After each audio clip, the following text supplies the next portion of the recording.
Assalamualaikum warahmatullahi wabarakatuh. Innal hamdalillah nahmaduhu wa nasta'inuhu wa nastaghfiruh wa na'udzu billahi min shururi anfusina wa min sayyiati a'malina. Man yahdihillahu fala mudilla lahu wa man yudlil fala hadiya lahu. وأشهد أن لا إله إلا الله وحده لا شريك له وأشهد أن محمدا عبده ورسوله لا نبي بعده. اللهم صل وسلم وبارك على محمد صلى الله عليه وعلى آله وأصحابه ومن تبعهم بإحسان إلى يوم الدين. أما بعد.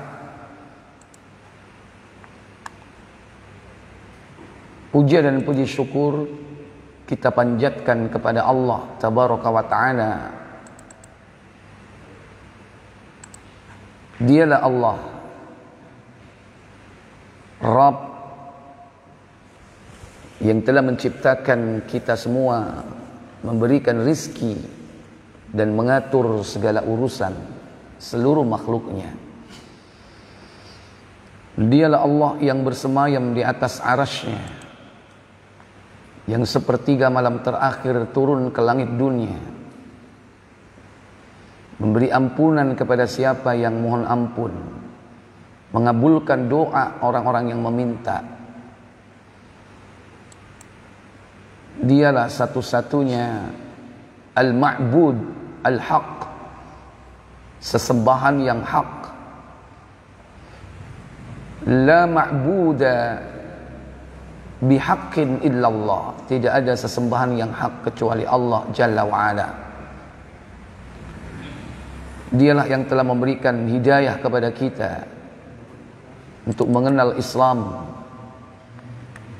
Dialah Allah yang memerintahkan kita untuk selalu meminta hidayah at-taufiq, pemeliharaan dan penjagaan. Itulah hidayah as-sirat al-mustaqim dan istiqamah. Semoga Allah Jalla wa'ala memudahkan kita untuk tetap memelihara hidayah tersebut sampai kematian kita. Semoga salawat dan salam selalu terlimpah kepada junjungan kita Sayyidul Anbiya wal Mursalin, pemimpin para nabi dan rasul. Dialah Muhammad ibn Abdillah. Beliau adalah manusia yang akan kita harapkan syafaatul uzma, yakni pada hari mahsyar, untuk memberikan pertolongan kepada umatnya. Beliau yang kita tunggu, yakni keridhoannya di telaga yang telah dipersiapkan kepada umatnya kelak di pelataran akhirat. Semoga salawat dan salam terlimpah pula kepada ahlul baitnya. Demikian pula untuk keturunan beliau, para sahabat beliau dan seluruh pengikutnya hingga tibanya hari kiamat. Ikhwatal iman, a'izzakumullah. Setelah kita membahas al-inabah, selanjutnya kita akan membahas di antara adab kita sebagai hamba kepada Allah, yakni al-isti'anah. Isti'anah yang artinya memohon pertolongan. Dan tidak ada tempat memohon pertolongan itu kecuali hanya kepada Allah. Dan itulah yang kita ucapkan setiap hari. Tidak kurang dari 17 kali kita ucapkan minimal. Sebagaimana di dalam surah Al-Fatihah, surah yang pertama pada ayat yang kelima, Allah tabaraka wa ta'ala berfirman, dan inilah doa kita, permintaan kita, iyyaka na'budu wa iyyaka nasta'in.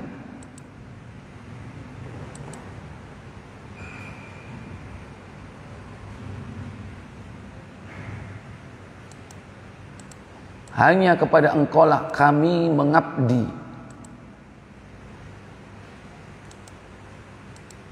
dan hanya kepada Engkaulah kami meminta pertolongan. Wa iyyaka nasta'in.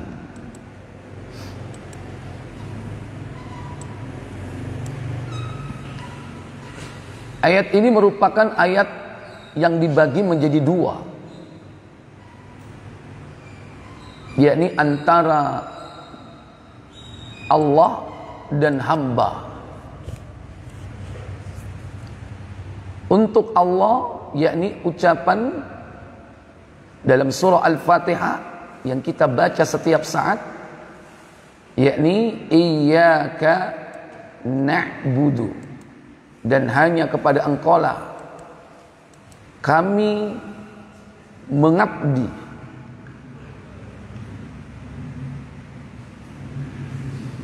Hanya kepada Engkaulah kami mengabdi.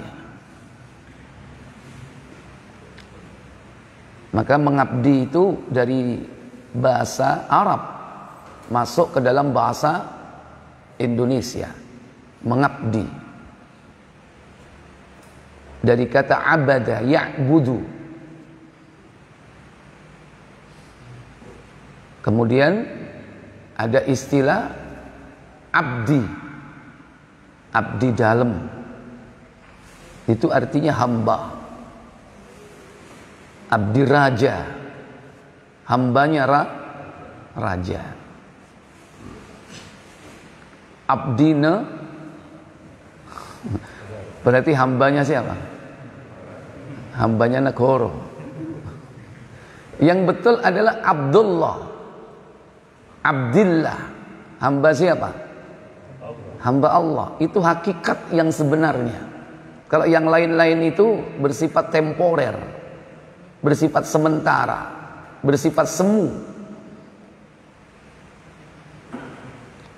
Hakikat yang sebenarnya kita semua adalah Abdillah, hamba Allah.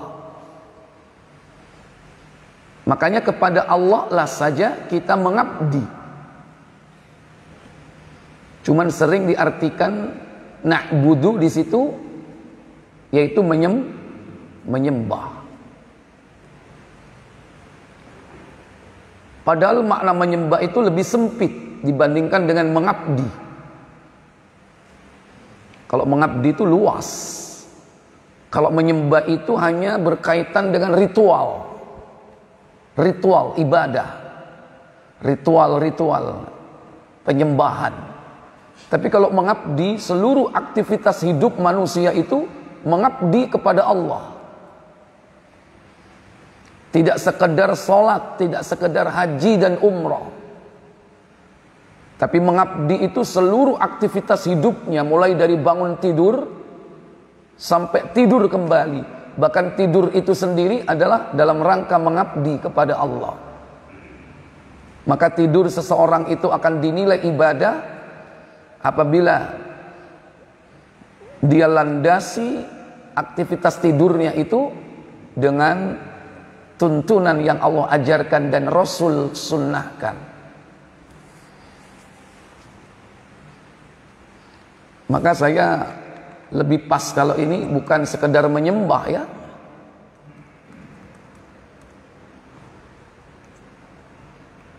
Mungkin mengabdi. Yangnya diambil. Nah, hanya kepada Engkaulah kami mengabdi. Iyyaka, hanya kepada Engkaulah na'budu, kami mengabdi, kami beribadah. Nah, ibadah ada dua kan, mahdha, ghairu mahdha. Ibadah mahdha, ritual yang diatur secara spesifik, rinci, dan ada ibadah-ibadah ghairu mahdha. Seluruh aktivitas hidup manusia, perkataan, perbuatan, dalam rangka untuk mencari ridha dari Allah, maka itu mengabdi kepada Allah Jalla wa'ala. Ukurannya adalah dalam rangka mencari ridha. Namun kalau perbuatan itu perbuatan yang tidak diridhoi, sekalipun dia niatnya mencari ridha, apakah dia mengabdi? Halo? Sekalipun tujuannya mencari ridho Allah, tapi perbuatannya pasti tidak diridhoi. Niatnya baik, tapi caranya salah. Kon lapo kok nang doli? Iya ora arep sedekah. Sedekah nang ndi? Langganan. Baik nggak niatnya itu? Baik nggak niatnya? Iya, tapi caranya yang salah. Jadi antara tujuan dan cara itu harus keduanya diridhoi oleh Allah Jalla wa'ala. Niatnya bagus, caranya pun bagus. Niatnya baik, caranya baik. Bangun masjid bagus, tapi kalau dari korupsi nggak bagus, nggak akan diterima. Tujuan baik, cara juga baik. Sebaliknya, cara baik harus dengan niat yang baik. Maka tidak akan diterima kalau tidak dengan niat yang baik. Itu dua unsur. Apabila seseorang itu seluruh aktivitas hidupnya dinilai sebagai ibadah. Nah, ini bagian pertama, yaitu kita mengabdi kepada Allah. Bagian kedua itu milik kita, yaitu meminta pertolongan. Makanya Nabi SAW bersabda, Allah berfirman, salat itu kubagi jadi dua. Dibagi menjadi dua. Antara aku, kata Allah, dan hambaku. Buka Muslim nomor 349.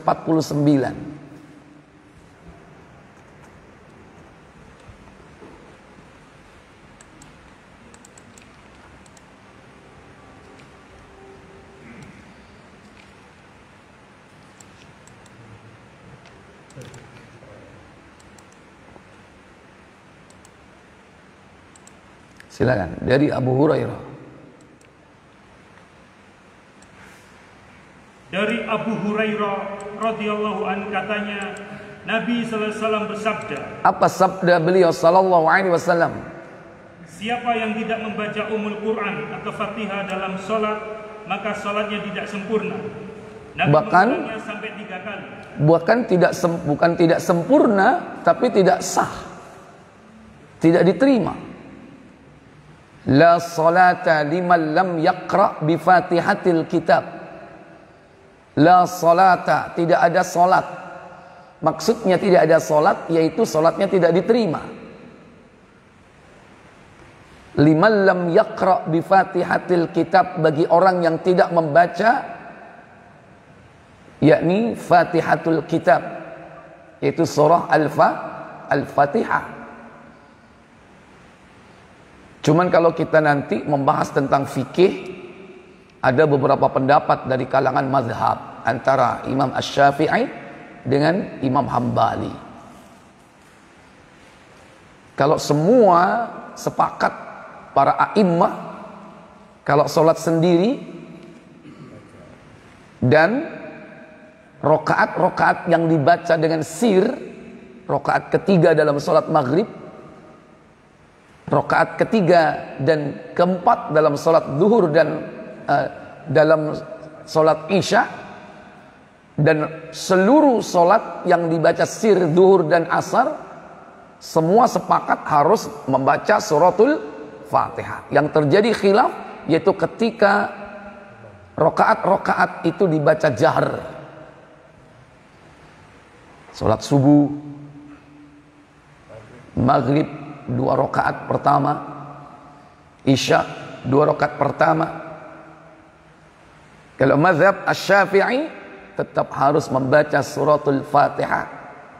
Mazhab Hambali cukup dengan bacaan imam yang dia dengar, karena bacaan imam itu termasuk bacaan makmum. Khilaf. Boleh keduanya. Cocok tukaran.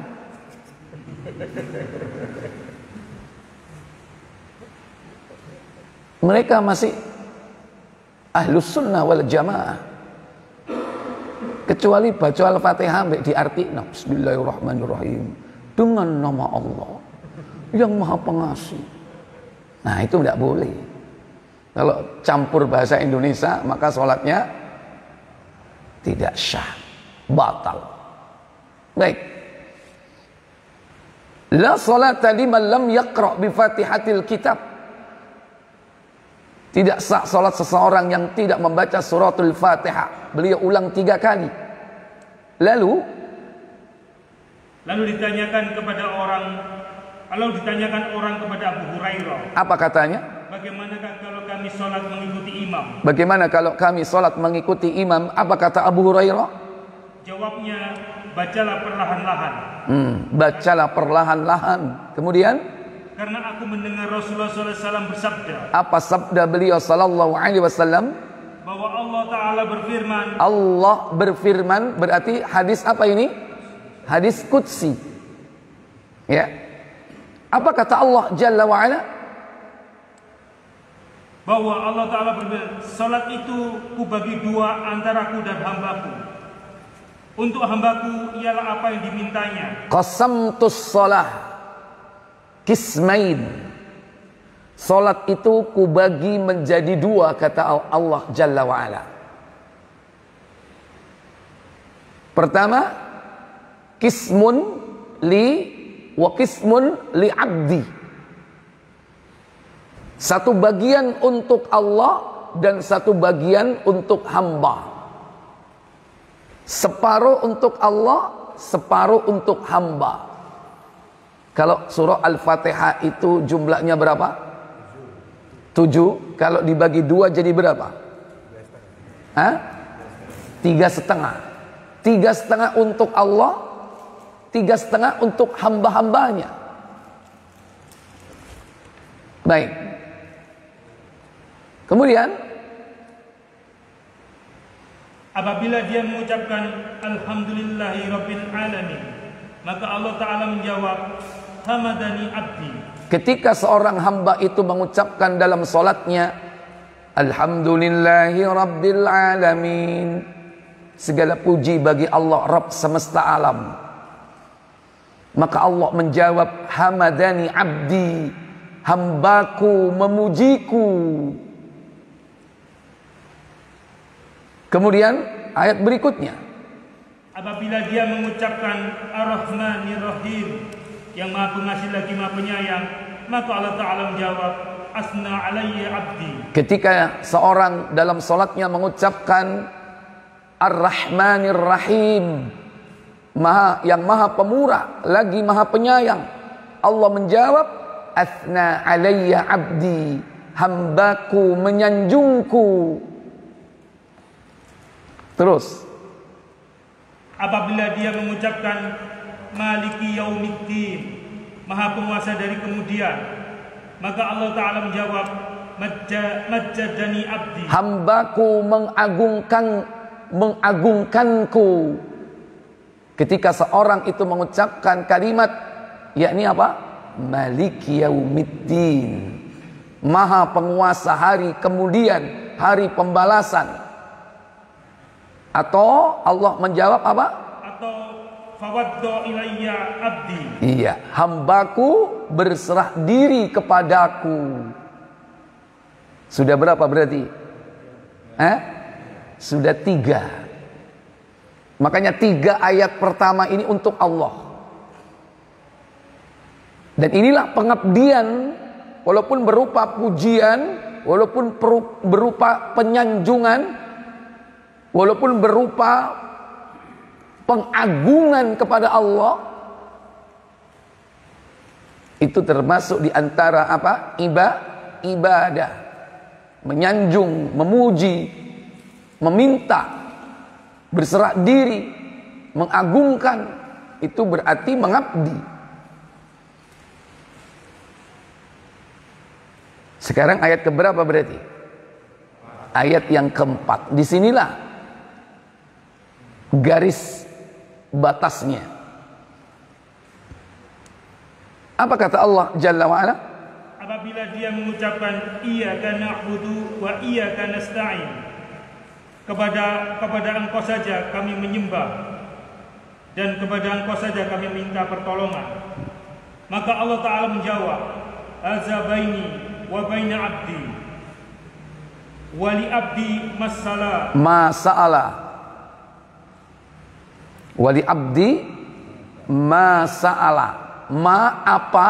Sa'ala yang dia minta. Ini yang diucapkan oleh Allah Jalla wa'ala ketika orang dalam salatnya mengatakan iyyaka na'budu, hanya kepada Engkaulah kami mengabdi, wa iyyaka nasta'in, dan hanya kepada Engkaulah kami mohon pertolongan.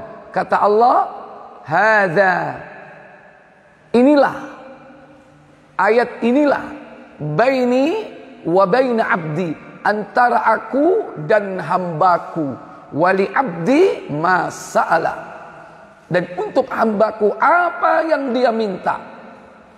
Apa yang diminta? Yaitu 3 ayat terakhir yang diminta oleh hamba itu. Baik. Jadi kita ini akan ditolong konsekuensinya.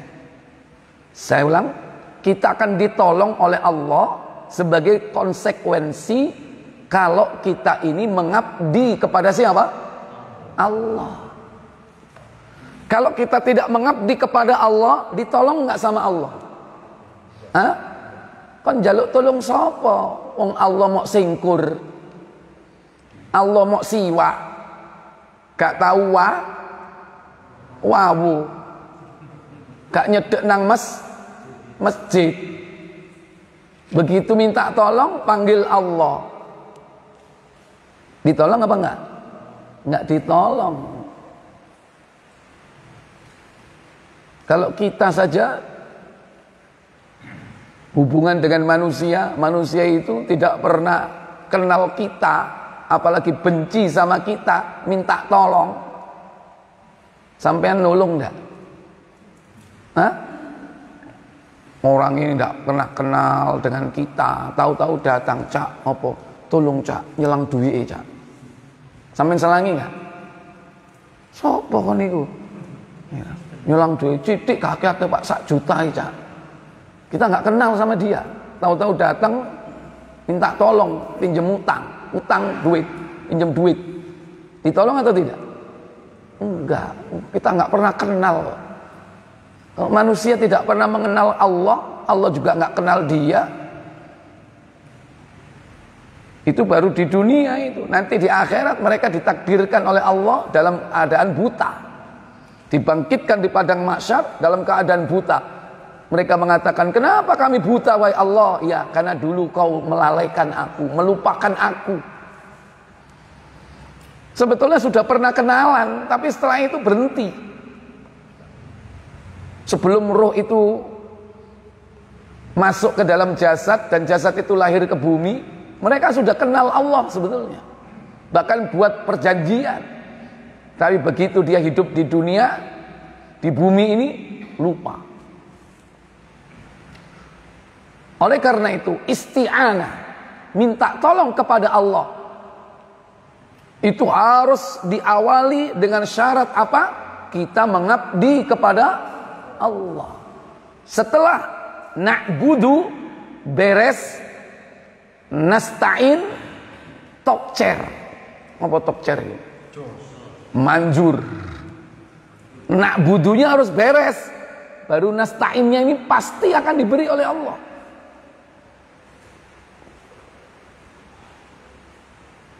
Nah, karena ibadahnya salah, na'budunya gak beres, maka jangan heran kalau kita minta tolong tidak diberi pertolongan. Kalaupun seakan-akan ditolong, itu istidraj. Bisa jadi orang jauh dari Allah, tidak pernah beribadah, taat kepada Allah, tapi begitu minta diberi. Ini bukan berarti kita ini mulia. Bisa jadi itu apa? Istidraj. Kon lali ambek aku, gak tahu eling nang aku. Saiki kon njaluk, ya wis tak kei, tapi hati-hati kon ya. Itu namanya istidraj. Dilulu sama Allah. Oh, njaluk apa kon? Tak kei kon. Kalau dalam bahasa Jawa dikei tapi apa? Diinting-inting. Iya. Apa diinting-inting? Dicing ya, diinting-inting, awas kon ya. Kon selama ini gak tahu sembayang kon, ngelakoni maksiat tok kon, saiki njaluk. Ya wis tak kei, tapi awas kon. Bisa jadi itu istidraj namanya. Maka hati-hati, semakin jauh kita dari Allah, ibadah kita belum beres, tapi kalau kita minta selalu diberi, hati-hati. Baik. Dan ada lagi orang yang ketika dia ibadahnya bukan kepada Allah, sehingga dia merasa saya tidak pernah ibadah kepada Allah, saya ibadahnya kepada selain Allah, maka dia mintanya pun kepada selain Allah. Dia taatnya kepada danyang dan bau rekso, maka dia mintanya kemana? Ya kepada danyangnya itu, kepada bau reksonya itu. Karena dia merasa tidak kenal Allah, tidak pernah mendekat kepada Allah, maka tidak ada pilihan lain bagi mereka. Bisa ku biasai syarat-syarat tak penuhi kuwabe, ya saya harus minta kepada mbah yang ada di sini. Baik, Bapak Ibu, saudara-saudari sekalian yang dirahmati Allah Jalla wa'ala. Nah, yang dikhawatirkan itu kita sudah benar di dalam mengabdi, menyembah Allah, melaksanakan sholat, mengerjakan puasa, melaksanakan umroh, melaksanakan haji. Tapi ketika minta tolong, keliru. Minta tolongnya kepada siapa?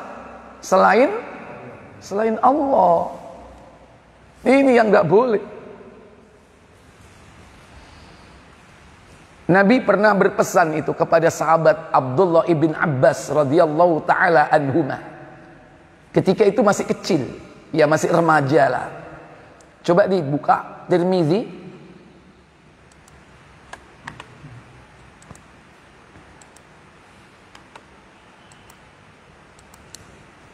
Dua ribu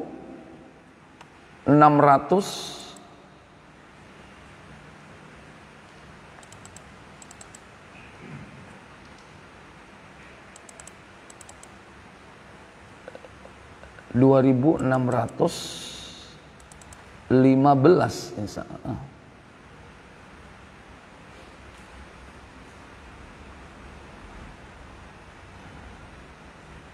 Nggak ada ini.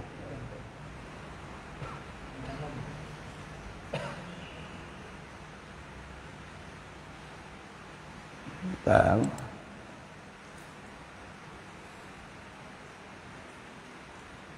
Saya cari kita dulu.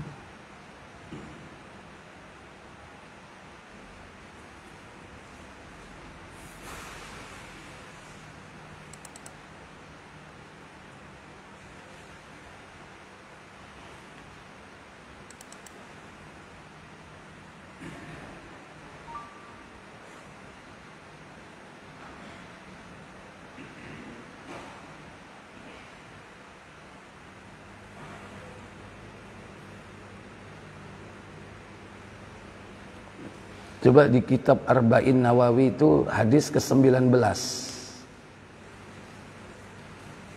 Antum buka di kitab Al-Arba'in An-Nawawiyah.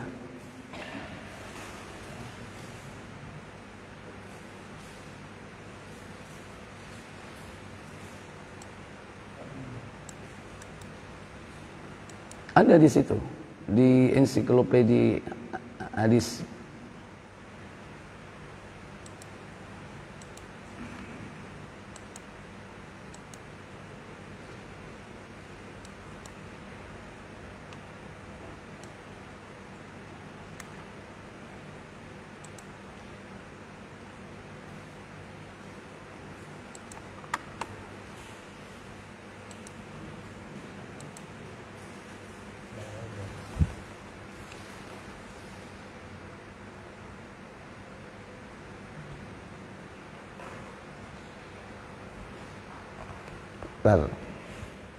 Nggak ada.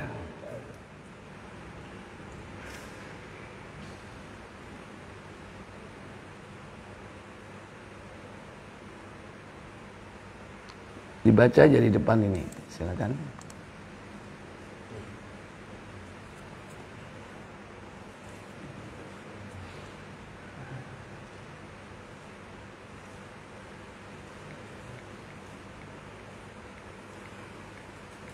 Silakan dibaca di depan. Dari Abu Al-Abbas Abdullah bin Abbas radhiyallahu anhuma, beliau berkata, suatu saat saya berada di belakang Nabi sallallahu alaihi wasallam, maka beliau bersabda, "Wahai Ananda, saya akan mengajarkan kepadamu beberapa perkara. Jagalah Allah, niscaya Dia akan menjagamu." Terbalik itu mungkin nomornya 2516. Tadi berapa? 2515. Iya, 2516.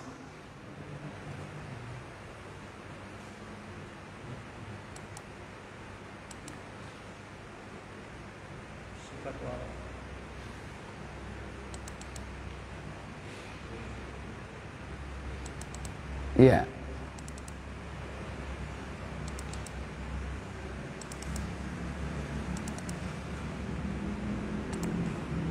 Silakan baca. Lengkap aja boleh. 2516. Iya. At-Tirmidzi. At-Tirmidzi. Dari Ibnu Abbas, ia berkata, apa katanya? pada suatu hari aku berada di belakang Rasulullah. Beliau bersabda, "Wahai anak muda, aku akan mengajarkan kepadamu beberapa kalimat. Peliharalah hak Allah, niscaya Allah akan memeliharamu." Iya. Di situ disebutkan ya gulam. Gulam di situ yakni anak ya, yang masih remaja. Bisa jadi dia belum balik. Kalau sudah balik itu sampai usia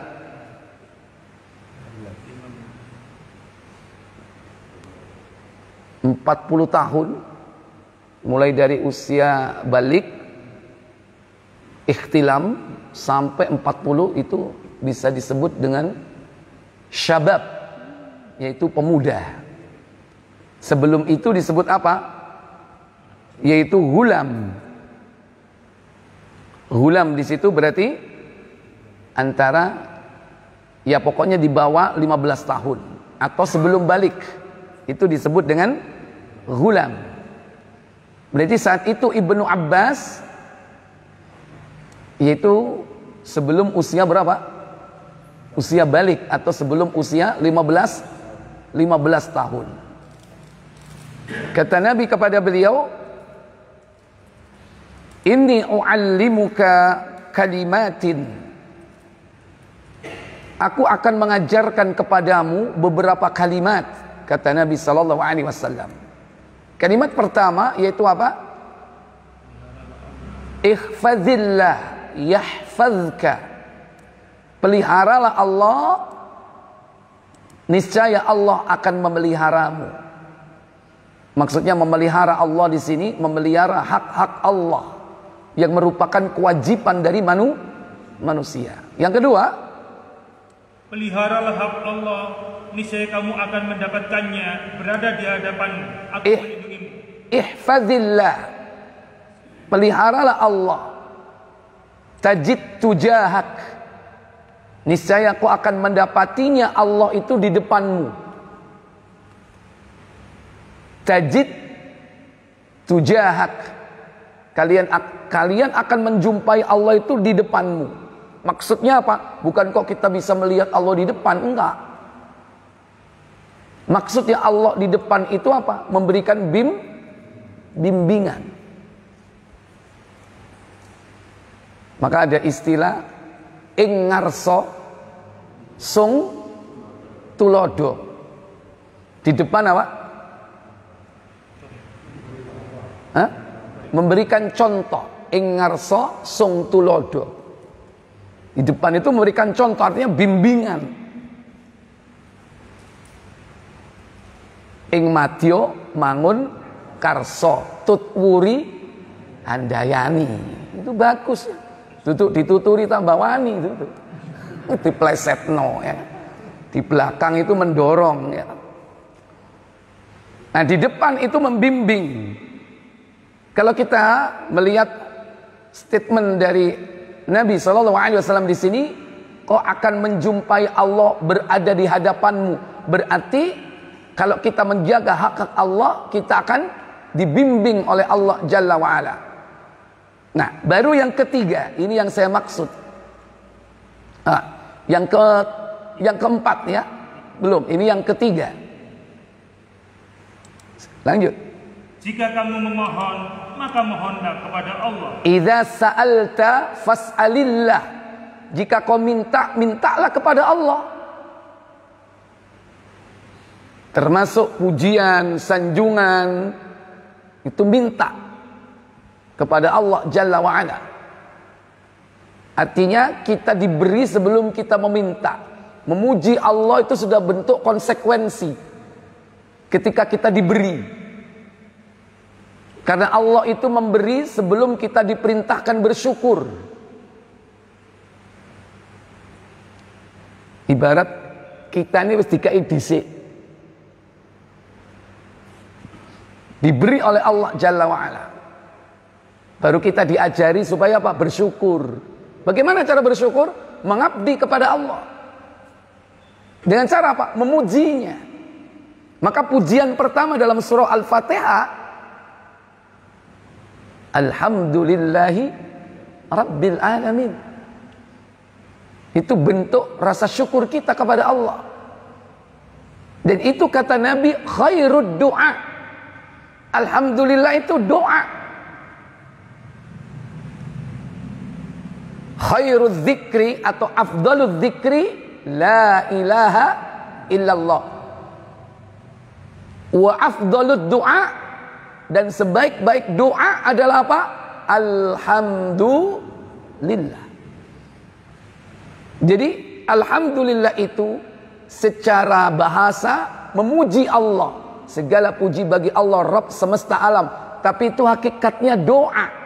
Dan itu sebaik-baik doa. Makanya berarti orang yang mengucapkan Alhamdulillahi Rabbil Alamin, Ar-Rahmanir Rahim, Maliki Yaumiddin, terkandung di dalamnya doa dan segala pujian, penyanjungan dan penganggungan.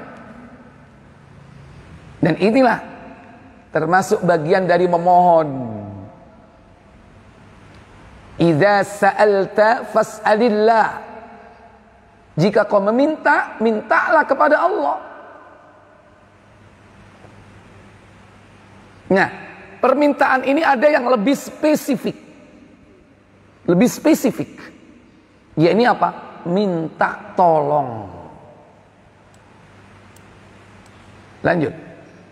Jika meminta pertolongan, maka mintalah pertolongan kepada Allah. Iya. Ada kalanya orang itu meminta rizki. Ada kalanya orang itu meminta tolong.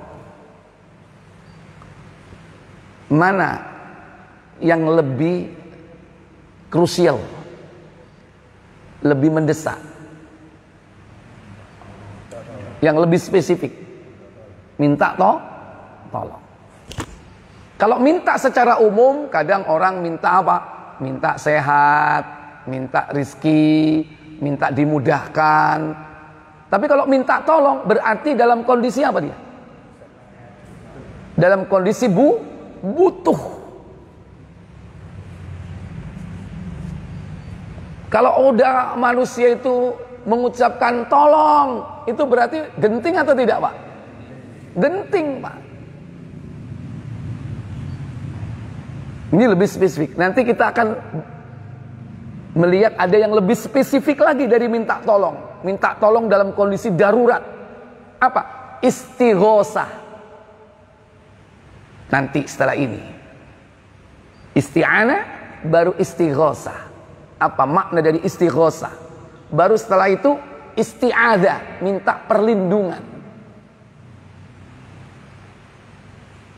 Nah, nomor 3, jika kau meminta, mintalah kepada Allah. Jika kau memohon, mohonlah kepada Allah. Maka yang berikutnya, jika kalian minta tolong, minta tolonglah kepada Allah.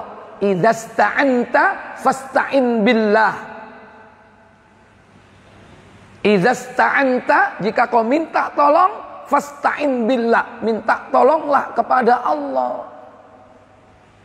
Jangan keliru. Minta tolong kepada danyang, keliru. Kepada bau reksa. Nun sewu, Mbah. Tolong, Mbah.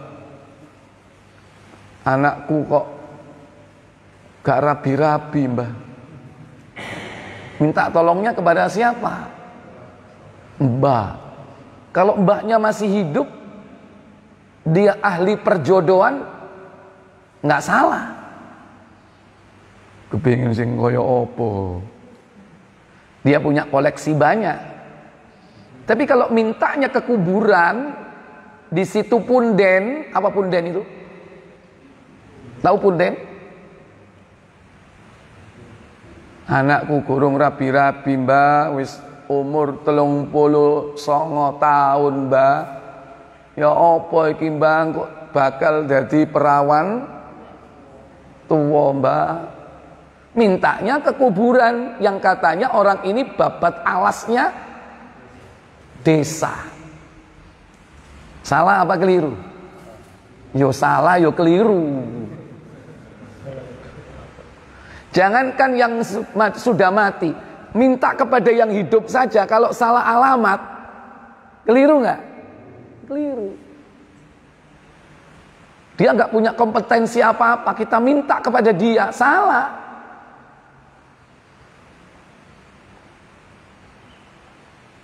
Secara logis, pasti dia tidak akan mampu menolongnya.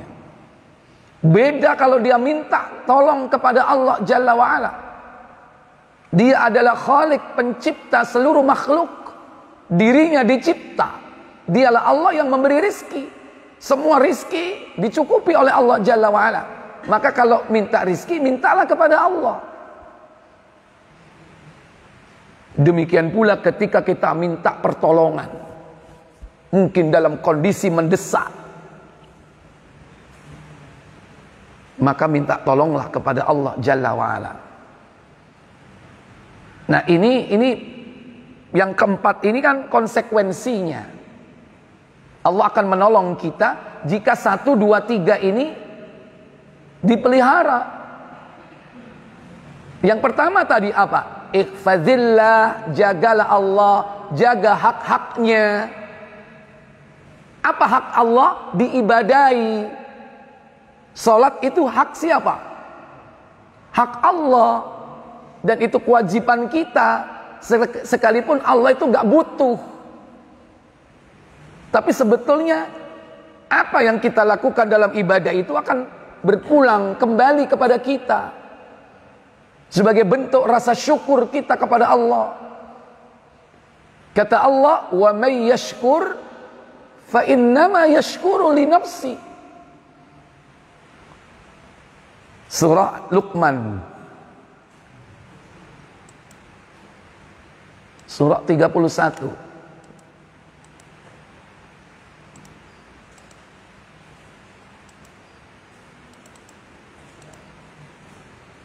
ayat yang ke-12 kalau tidak salah.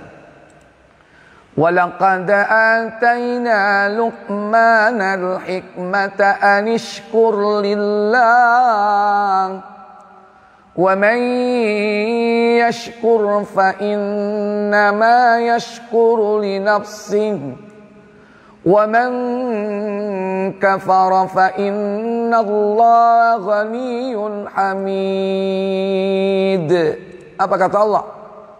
Dan sesungguhnya telah kami berikan hikmat kepada Luqman, yaitu bersyukurlah kepada Allah. Nah, kita ini diperintah bersyukur. Bersyukur kepada siapa? Allah. Nggak kurang-kurang Allah telah memberi nikmat. Cara bersyukur bagaimana? Yang paling utama mentauhidkan Allah. Bagaimana cara mentauhidkan Allah? Kata Allah, Innani anallah la ilaha illa ana fa'budni. Dalam surah Toha ayat 14. Sesungguhnya aku ini adalah Allah, tidak ada sesembahan yang hak kecuali aku, kata Allah. Fa'budni, maka mengabdilah kepadaku. Bagaimana cara mengabdi kepada Allah? Wa aqimis salata li dzikri. Dan tegakkanlah salat untuk mengingatku. Ketika dia salat, dalam suratul Fatihah pertama dia ucapkan Alhamdulillahi Rabbil Alamin, sebagai bentuk rasa syukur kita kepada Allah Jalla wa'ala. Sekalipun Allah tidak butuh ucapan syukur dan terima kasih kita. Kenapa? Karena ucapan syukur, perwujudan syukur dan terima kasih kita itu untuk kepentingan kita sebetulnya. Oleh karena itu apa kata Allah? Dan barang siapa, lanjut. Dan barang siapa yang bersyukur kepada Allah, maka sesungguhnya ia bersyukur untuk dirinya sendiri. Nah, ini dia poinnya. Allah nggak butuh syukur kita. Jadi kesyukuran, rasa syukur kita, pengabdian kita itu untuk kepentingan kita. Sekalipun dalam hadis tadi itu dalam rangka menjaga hak Allah. Tentu hak Allah bukan hanya sholat, masih banyak yang lain, yaitu melaksanakan syariat Allah, melaksanakan hukum-hukum Allah. Itu hak Allah. Semakin kita menyempurnakan hak-hak Allah, maka semakin tinggi rasa syukur kita berarti di hadapan Allah. Dan Allah siap akan menolong hamba-hambanya. Kemudian wa may yashkur, kata Allah, dan barang siapa yang bersyukur, dan barang siapa yang tidak bersyukur, maka sesungguhnya Allah Maha Kaya lagi Maha Terpuji. Artinya Allah itu tidak butuh kepada hambanya. Sekalipun manusia semua durhaka, tidak akan merubah kedudukan Allah, tidak akan mengurangi apa yang ada di perbendaharaan Allah yang ada di tangannya, tidak akan terkurangi. Kenapa? Allah ghaniyun. Apa ghani? Maha kaya. Dan yang kedua, Allah maha apa? Hamidun, maha terpuji. Sekalipun manusia tidak ada yang memuji Allah, tetap Allah maha terpuji. Baik, itu hadis, lanjutkan aja sampai habis supaya sempurna hadis ini. Jika kau apabila dia mengucapkan ihdinas siratal mustaqim. Bukan. Itu udah kholas, selesai. Yang Tirmidzi. Lanjutan dari idzasta'anta fasta'in billah. Jika kau minta tolonglah kepada Allah. Silakan. Ketahuilah bahwasanya jika umat ini bersatu untuk memberikan suatu manfaat kepadamu, niscaya mereka tidak akan dapat memberikan manfaat apapun kepadamu selain apa yang telah Allah tetapkan bagimu. Sebaliknya, seandainya mereka bersatu untuk mendatangkan mudarat kepadamu dengan suatu mudarat, maka niscaya mereka tidak akan mampu mendatangkan mudarat kepada kalian dengan sesuatu pun selain apa yang telah Allah tetapkan atas dirimu. Pena-pena telah diangkat dan lembaran kertas telah mengering. Iya, pena-pena telah diangkat. Rufi'al qalam artinya catatan takdir sudah selesai, pena-pena sudah diangkat. Wa zaffatis suhuf, dan lembaran-lembaran kertas itu telah mengering. Ya, suhuf tidak harus kertas. Lauh. Kalau pada zaman Nabi Musa, lauhnya itu dari apa? Batu. Ketika dari Tursina membawa lauh, lempengan-lempengan batu yang di situ tertulis apa? Tertulis, yaitu firman-firman Allah. Namanya lauh atau suhuf. Wallahu a'lam. Baik. Ikhwatal iman, a'izzakumullah. Di dalam surah Al-A'raf ayat 128, Allah tabaraka wa ta'ala berfirman dalam ayat tersebut,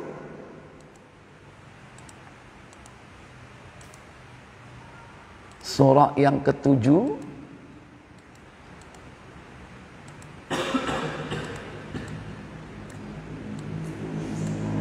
Allah Jalla Jalaluh berfirman dalam ayat tersebut,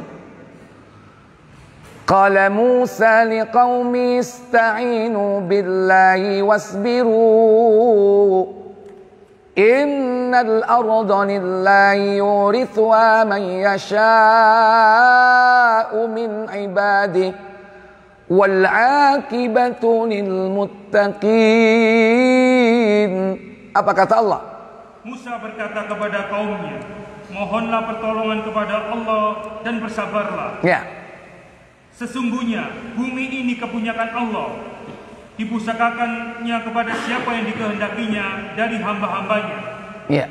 Dan kesudahan yang baik adalah bagi orang-orang yang bertakwa. Nabi Musa berkata kepada kaumnya Bani Israel, Ista'inu billahi wasbiru. Minta tolonglah kalian kepada Allah dan bersabarlah.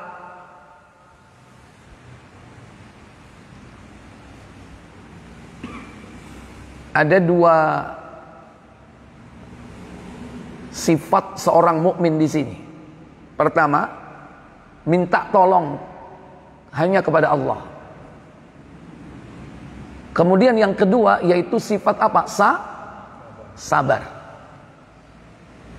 Nah, sabar ini sekaligus menunjang, membantu kepada seorang hamba yang minta tolong kepada Allah. Soalnya kadang orang itu minta tolongnya itu pengennya cepat, karena mendesak, sehingga nggak sabar dia. Kapan nih kira kok gak ditolong-tolong? Saya ini berdoa kepada Allah setiap saat minta tolong, kok gak ditolong-tolong sampai hari ini. Berarti kurang apa? Kurang sabar. Harus dilandasi dengan sabar. Karena sifat sabar ini merupakan adhiya, yakni cahaya ma'al hararah, yang disertai dengan rasa panas. Sehingga Nabi itu menyebut solat itu cahaya, tapi sabar itu adalah nur. Solat itu cahaya, nur. Adapun sabar itu adalah adhiya, yaitu sinar yang terasa panas. Ibarat kalau solat itu cahaya, bagai cahaya rembulan di malam hari, sejuk. Beda dengan sabar. Sabar ini adhiya ma'al harara, yaitu sinar yang disertai dengan rasa panas. Makanya wong sabar itu ngempet enggak? Ngempet enggak wong sabar? Ngempet. Menahan. Karena ada rasanya, rasa panas. Dan Allah gabungkan antara keduanya ini, yaitu salat dan apa? Sabar. Dan kita diperintah minta tolong kepada Allah itu melalui perantara dua perkara ini. Melalui perantara apa? Salat dan sabar. Tapi dalam ayat itu dibalik sama Allah Jalla wa'ala. Dalam surah Al-Baqarah, surat kedua, yaitu pada ayat yang ke-45. Allah Jalla Jalaluhu berfirman, "Wasta'inu bis-sabri was-salah. Wa innaha lakabiratun illa 'alal khashiin." Apa kata Allah? Jadikanlah sabar dan sholat sebagai penolongmu, dan sesungguhnya yang demikian itu sungguh berat, kecuali bagi orang-orang yang khusyuk. Iya. Jadi kita minta tolongnya kepada Allah. Tapi dianjurkan dalam meminta pertolongan itu dilandasi dengan sabar dan sholat melalui perantara keduanya ini, maka pertolongan itu akan diberikan oleh Allah Jalla wa'ala. Wasta'inu, dan minta tolonglah, bis-sabri, bukan minta tolong kepada sabar, bukan, jangan keliru. Loh, di Quran itu ada wasta'inu, dan minta tolonglah kalian bis-sabri, kepada Pak Sabar. Salah paham ini. Bukan kepada bapak atau orang yang namanya sabar, atau minta tolong kepada sifat sabar. Sifat ini nggak bisa menolong kecuali Allah yang memberikan pertolongan, dan kita yang diperintah untuk apa? Sabar, menanti pertolongan Allah itu. Kemudian yang kedua, perantara apa selain sabar? As-shalah. Tetapi Allah katakan hal itu berat illa 'alal khashi'in, kecuali bagi orang-orang yang khusyuk. Siapa orang yang khusyuk? Supaya kita diringankan untuk meminta kepada Allah melalui perantara sabar dan sholat. Orang yang khusyuk itu yang bagaimana?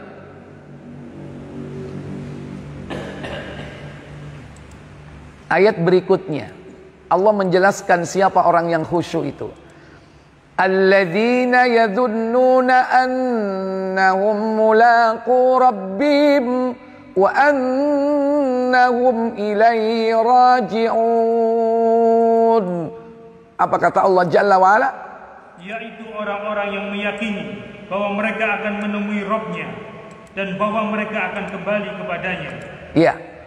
Orang yang mampu mengerjakan atau berlaku sabar dan tetap mengerjakan sholat secara istiqomah dalam rangka taat kepada Allah dan meminta pertolongannya, yaitu orang yang yadhunnuna annahum mulaqu rabbihim. Orang ini yakin akan bertemu dengan siapa? Bertemu dengan Allah. Berarti dia yakin benar kepada kehidupan apa? Akhirat. Gak akan bisa ketemu dengan Allah kalau belum memasuki kehidupan apa? Akhirat. Kalau di dunia bisa ketemu langsung atau tidak? Gak bisa. Tapi kita diperintah di dalam beribadah itu seakan-akan melihat Allah. Itu sudah tingkat tinggi dalam Islam. Martabat ketiga setelah Islam, al-iman dan al-ihsan. Kalau sudah ihsan, dia beribadah seakan melihat Allah. Orang yang beribadah seakan melihat Allah berarti yakin kepada pertemuan dengan Allah kelak di akhirat. Wa annahum ilaihi raji'un, dan bahwa mereka akan pasti kembali kepadanya. Karena kadang orang Islam ini Pak ragu-ragu Pak. Apa ono yo akhirat itu? Terpengaruh subhatnya orang kafir. Kalau sudah mati jadi tanah, selesai. Bahkan ragu-ragu kepada kehidupan setelah mati, yaitu alam barzakh. Kenyataan ini sing mati yo wis mati. Kuburane digoleki gak ana wonge. Wis dadi lemah. Carane disiksa ndi? Enggak percaya kepada kehidupan sesudah mati, yaitu alam barzakh. Akhirnya nyoba, enggak siksa kubur. HP ini dilebokno kuburan, nek ono dipendem. Ada enggak yang sampai nyoba seperti itu? Ya ada dua kelompok. Ada yang mengatakan, oh ini buktinya ada suara-suara mengerikan. Yang lainnya, mana enggak ada apa-apa, sudah saya coba. Ya kan? Sing mukmin nyoba ngrungokno, sing kafir yo nyoba buktikno. Perang nanggone YouTube. Sing situ mukmin, sing tuwek kafir, perang ini mana? Enggak ada kok, enggak ada apa-apa di situ.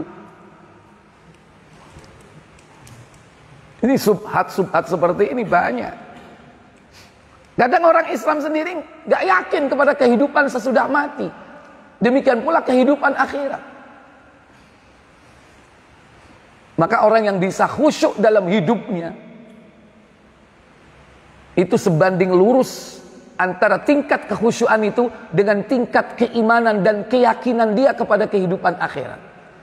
Nah, untuk meningkatkan keimanan dan keyakinan kepada kehidupan akhirat, kita harus mengerti, mengenal bagaimana kehidupan akhirat itu. Makanya kita harus pelajari. Jangan sekedar pokoknya saya percaya kepada akhirat, selesai. Hanya sekedar percaya. Suatu saat ketika ada subhat-subhat yang meracuni, bisa hancur. Tapi begitu kita meyakini, ditambah dengan mempelajari bagaimana perjalanan akhirat kita, mulai dari alamul barzakh, hari kebangkitan, yaumul hisab, yaumul mizan, yaumul haud, yaumus sirat, kita paham betul. Itu yang menyebabkan nanti kita yakin betul kepada kehidupan akhirat. Dan itu selalu diulang-ulang. Salah satu yang paling mudah untuk mengingatkan selalu keyakinan kepada kehidupan akhirat, yaitu membaca Al-Quran. Karena dengan membaca Al-Quran, kita akan diberi pelajaran tentang kehidupan akhirat.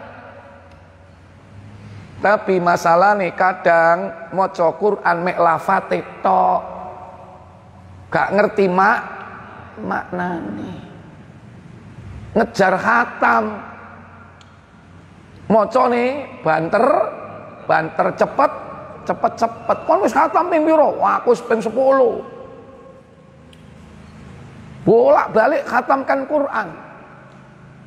Tapi yo sik gendaan. Ya kan? Berarti gak paham kepada Quran. Padahal Allah katakan wala taqrabuz zina. Kan gak paham kan? Berarti dengan Quran. Quran ini bolak-balik khatam. Tapi yo sik mangan riba. Kan jelas di Quran diulang-ulang Allah akan perangi orang-orang yang menghidupkan riba dan memakan riba. Bolak-balik dibaca itu.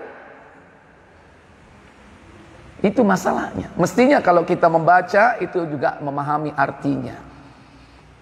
Kalau tidak ya gunakan waktu khusus kapan kita murajaah Al-Quran secara lafziyah dan kapan kita mempelajari, mentadaburi, ya minimal apa? Baca sama artinya minimal supaya paham. Oh tiba ini nih rek. Nek tak delok surat Yasin ini gak ono hubungane mbek mayit ya. Ini mengerikan ya. Iki nek tak delok Al-Waqiah gak ono hubungane mbek rezeki gitu kan. Tapi dia ngamalkan Al-Waqiah bendino kepingin oleh rezeki. Padahal rezeki sudah ditetapkan oleh Allah Jalla wa'ala. Kalau kita lihat Al-Waqiah ngeri. Isinya kehidupan akhirat. Orang kalau mempelajari surah Al-Waqiah, dia nggak akan ngejar dunia malahan. Ya kan? Menungso dibagi telu kan? Ashabul yamin, ashabus shimal. Yang pertama al-muqarrabun. Itu isinya kehidupan akhirat semua. Kalau dia paham artinya, dia nggak akan rakus kepada dunia. Ikhwatal iman, aizakumullah. Kemudian selanjutnya coba buka surat 12, surat Yusuf, yaitu pada ayat yang ke-18, bahwa Allah itu adalah penolong. Makanya disebut dengan Wallahul Musta'an.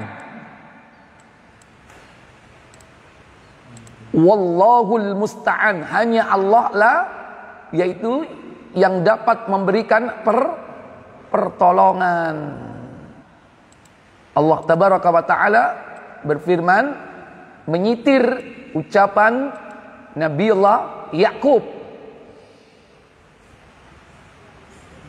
Afwan, keliru ini. Ayat berapa tadi? 18, keliru, ayat 12. Saya ulang lagi. Surat Yusuf, surat ke-12, ayat yang ke-18. Baik, Allah tabaraka wa ta'ala berfirman, وَجَاءُوا عَلَى قَمِيصِهِ بِدَمٍ كَذِبٍ قَالَ بَلْ سَوَّلَتْ لَكُمْ أَنفُسُكُمْ أَمْرًا فَصَبْرٌ جَمِيلٌ Wallahul musta'anu ala ma tasifun. Apa kata Allah? Mereka datang membawa baju gamisnya yang berlumuran dengan darah palsu. Yakub berkata, sebenarnya dirimu sendirilah yang memandang baik perbuatan yang buruk itu. Maka kesabaran yang baik itulah kesabaranku. Dan Allah sajalah yang dimohon pertolongannya terhadap apa yang kamu ceritakan. Iya. Ini saudara Yusuf berjumlah 10 orang mengelabui bapaknya, yaitu Nabi Yakub. Dia katakan bahwa Yakub telah dimakan serigala, padahal dia membawa kain Nabi Yusuf. Nah, padahal Nabiullah Yusuf tidak dimakan serigala, tapi dia mengelabui Nabi Yakub, membawa kain pakaian Yusuf atau gamisnya yang dilumuri dengan apa? Darah kambing. Nih, makanya disebutkan di sini darah apa? Darah palsu. Bukan hanya secara keyakinan Nabi Yakub itu nggak percaya, ya, tapi secara zahir anak-anaknya ini belum profesional dalam mengelabui bapaknya. Kenapa? Satu, darahnya bukan darah manusia. Beda nggak? Beda. Nabi Yakub ini peka terhadap bau badannya Yusuf aja peka, apalagi dengan darahnya. Ya, secara zahir sudah nggak masuk. Yang kedua apa? Pakaian yang dibawa itu tidak menunjukkan bahwa dia dimakan serigala. Apa? Pakaiannya itu masih utuh, ya, tidak lecek, tidak tercabik-cabik. Iki ketok nek sik tas bojo, sik ket belajar. Cuman yang menjadi kegundahan Nabi Yakub itu terus nang diare iki, ngono lho. Yang ketiga, secara zahir kalau dimakan serigala mesti ada jasadnya, ya kan? Terus gak dibawa pulang. Tapi Nabiullah Yakub adalah contoh seorang bapak yang sabar, diuji dengan siapa? Anak-anaknya. Ada kalanya Nabi diuji dengan istrinya, dia sabar. Siapa? Nabi siapa? Nabi Lut dan Nabi Nuh. Sabar, gak dipegat, Pak. Istri Nabi Nuh dipegat gak sama Nuh? Enggak. Sabar, masih musuhnya Allah. Kadang dia uji dengan anaknya, Yakub. Yakub berkata, bal sawwalat lakum anfusukum amra. Sebetulnya dirimu sendirilah yang memandang baik perbuatan burukmu itu. Fasabrun jamil, maka kesabaran yang baik itulah kesabaranku. Jamil, indah, kesabaran yang indah. Kemudian dia mengatakan wallahul musta'an, dan Allah adalah yang dimohon pertolongannya terhadap apa yang kau ceritakan, amma tasifun. Jadi sering-sering kita mengembalikan kepada Allah zat yang maha menolong. Makanya kita dianjurkan kalimat ya, kalau kita melihat sesuatu yang itu tidak mungkin bisa dilakukan oleh orang, hanya Allah yang bisa menolong, kita ucapkan Allahu musta'an. Hanya Allah lah yang dapat memberikan apa? Pertolongan. Allahu musta'an. Ayo bersama. Atau wallahul musta'an. Ayo. Iya. Ya, kita kan enggak kadang-kadang ya. Ya wis kon karepmu. Gusti Allah mboten sare. Itu kan ungkapan-ungkapan. Kalau kita sudah nggak bisa berbuat apa-apa, hanya Allah yang bisa menguak, membongkar, memberi pertolongan. Ya, cuman itu. Maka para ulama menganjurkan kita mengucapkan ketika kita tidak mampu membuka, ya, mengurai sesuatu, memecahkan sebuah permasalahan, kembalikan kepada Allah. Wallahul musta'an. Hanya Allah yang dapat bisa memberikan pertolongan. Baik. Mungkin ini Bapak Ibu, saudara-saudari sekalian yang saya bisa sampaikan pada pertemuan ini. Sebelum saya tutup, saya beri kesempatan seperti biasa, yaitu pertanyaan. Silakan. Nih, monggo.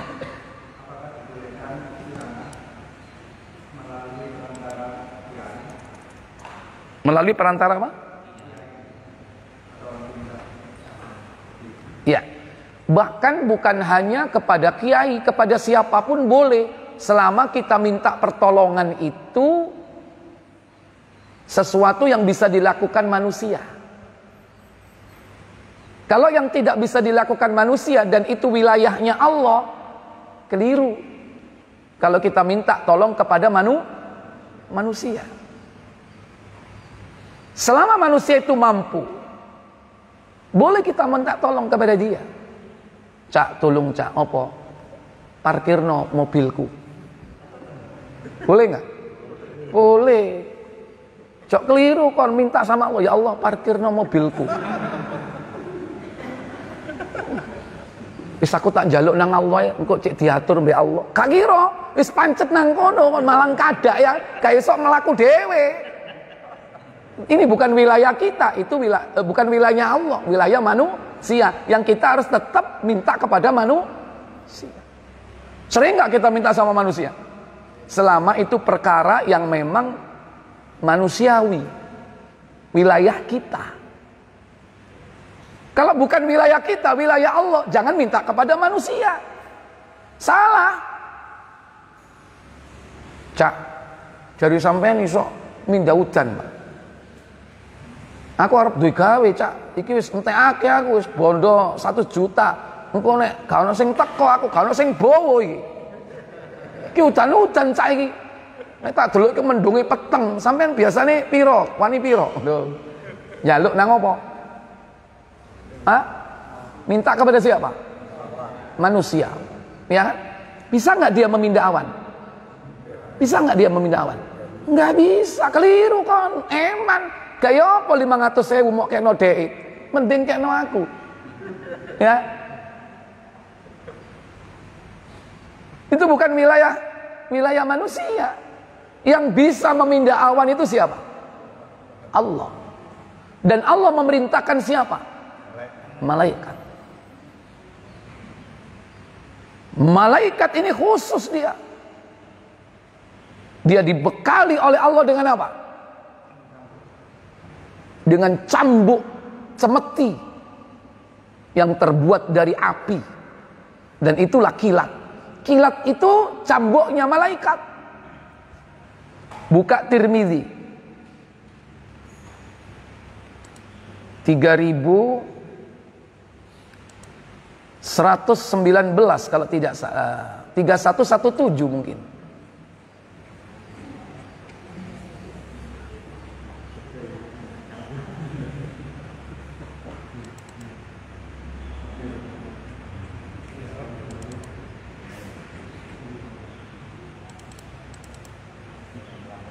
3117 ya. Silakan.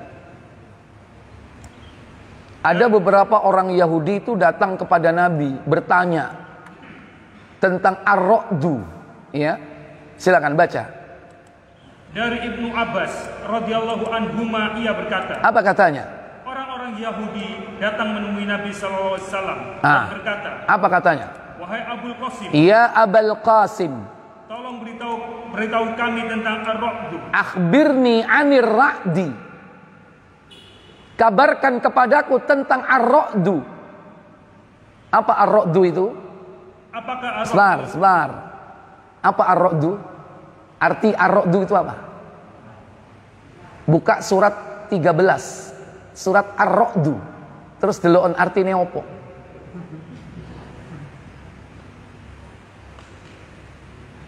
Apa arti ar-ra'du?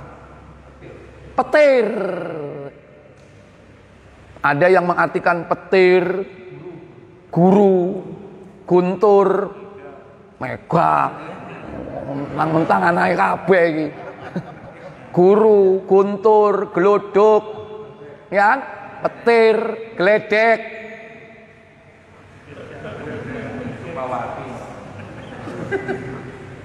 Reng Madura ngocak tapor kelap. Samber bledek, ya. Itu ar-ra'du. Terus apakah ar-ra'du itu? Rasulullah SAW bersabda. Apa sabda beliau? Salah satu malaikat yang ditugaskan di awan, ia mempunyai cemeti atau cambuk dari api untuk menggiring awan kemana Allah kehendaki. Nah ini malakun muwakkalun bis sahab, seorang malaikat yang ditugaskan oleh Allah di awan. Lahu siyatun min narin, dibekali oleh Allah cemeti minar dari api. Untuk apa cemeti itu? Yasuku bihas sahab, untuk menggiring awan. Haitsu sya'allah, kemana Allah kehendaki. Berarti ibarat sebuah pengembalaan. Pengembalanya siapa? Malaikat. Yang digembalakan apa? Awan. Pakai apa? Cambuk cemeti dari api. Juragannya siapa juragannya? Allah. Pengembala hanya taat kepada siapa? Juragan. Dikongkon mbek menungso, gelem enggak? Malaikat dikongkon mbek dukun, taat enggak? Dukun di sing iso ngongkon malaikat. Enggak ada manusia yang bisa menyuruh malaikat. Kalau pengen awan itu dipindah, prosedurnya, SOP-nya apa? Minta kepada Allah. Allah baru memerintahkan siapa? Malaikat yang bertugas. Kalau langsung sampean ke petugas, ku berarti nepotisme. Ya, prosedurnya ke Allah dulu. Dan itu tidak akan bisa orang minta merintah malaikat.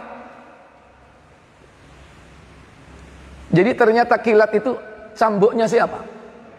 Malaikat.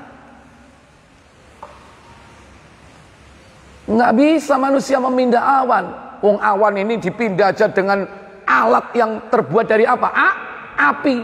Orang kena, bagaimana orang kena? Gosong mati. Lah pawang nggawa sapu kerik. Dincepno lombok, ya kan? Macam-macam itu padahal dusta. Kadang payung diputer-puter. Ya kan? Kadang keris. Gini-gini, ya kan? Kadang maaf celana dalam diuncalno. Gila nih ya. Itu yang terjadi. Ini malaikat itu dibekali cambuk dari kilat, orang kena mati. Ini CNAE. Bohong itu, dusta. Makanya Nabi mengajarkan untuk memindah awan dengan apa? Dengan doa. Ada di dalam Sahih Muslim, itu kalau nggak salah nomor berapa itu? 568 atau berapa itu? Tentang doa Nabi. Ketika Nabi berkhutbah, ada orang datang, ya Rasul, kekeringan terjadi, banyak hewan ternak mati. kami doakan kepada Allah supaya turun hujan. Nabi ketika khutbah langsung berdoa. Ya, langsung dia mengangkat tangannya minta kepada Allah Jalla wa ala. Allahumma aghithni, Allahumma aghithni, Allahumma aghithni. Wahai Allah, beri kami hujan, beri kami hujan. Enggak lama muncul di ufuk itu awan hitam bagikan perisai, hitam legam. Tahu-tahu menyebar dia ke seluruh penjuru awan ini, sehingga gelap, turunlah hujan.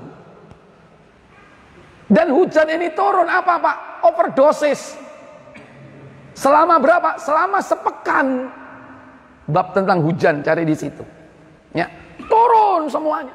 Akhirnya Jumat yang akan datang, wahai Rasul, telah musnah harta benda, banyak jalan-jalan terputus karena banjir. Doakan kepada Allah supaya hujan reda. Langsung Nabi mengangkat tangannya. Allahumma alal aka, Allahumma haulana wala alaina, Allahumma alal akam waddirabi wa butunil audiyati wa manabitis syajaroi.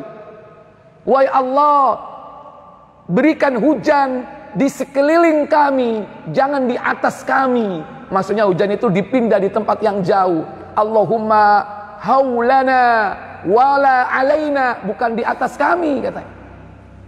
Allahumma alal akam, pindahkan hujan itu kemana? Akam, ke gunung, bukit maksudnya. Waddirabi, ke lembah-lembah. Wabudunil audiyah, perut-perut bumi, tempat-tempat tertampungnya air. Wa manabitis syajari, dan tempat tumbuhnya pohon-pohon kayu katanya. Apa tumbuhnya pohon kayu itu? Hutan. Padahal zaman Nabi gak ono hutan, tapi doanya itu berarti sudah disetting untuk universal. Wa manabitis syajari, pindahkan di tumbuhnya pohon-pohon kayu, berarti di hutan. Aiku donga ojo sapu kerik Lombok Abang ya. Nah, ini contoh. Wilayah siapa ini Pak? Kalau wilayah bukan manusia, ini wilayah Allah, manusia nggak patut dimintai tolong. Kalau masih dalam koridor wilayah manusia, kita bisa minta tolong kepada mereka. Jeng tolong kayak no roti sing enak, boleh nggak? Tapi gratis jeng yo. Oh iya gak popo, iki kan gawe iki kan acarane sampean pindah omah gak popo jeng, iki Jumat berkah gratis. Boleh nggak? Boleh, nggak masalah, itu wilayah manusia. Kalau bukan wilayah kita nggak boleh. Mbak, anakku Mbak, tolong Mbak supaya lulus ujian Mbak. Bisa nggak? Lu Mbak iki gak tahu sekolah, yo gak hubungan ambek sekolah, jaluk lulus ujian keliru. Akhirnya dia mikir, iki opo carane wong iki rek ngai aku upah, ya kan? Akhirnya ya wis jeng apa le wabeng kok kumpulno pulpene tak suwuke. Nah ini bukan wilayah manusia. Kalau pengen supaya anaknya lulus ujian itu wilayah siapa? Allah. Minta kepada Allah. Ikhtiar yang dilakukan apa? Belajar, duduk nyowok pulpen supaya menungso iki gak macem-macem, gak ono wong demo disebuli kabeh. Turu kabeh. Bukan seperti itu, ya. Baik, saya pikir cukup satu pertanyaan saja karena sudah siang, ya. Bapak-bapak ya, masih mau melanjutkan mungkin tidurnya? Karena tadi malam melean. Alhamdulillah gak melean. Wis gak usah direken. Sing penting wayahe turu wayahe salat subuh, wayahe ngaji. Wong padha mule, awakmu budal. Baik, saya pikir cukup. Subhanakallahumma wa bihamdik asyhadu an la ilaha illa anta astaghfiruka wa atubu ilaik. Wassalamualaikum warahmatullahi wabarakatuh.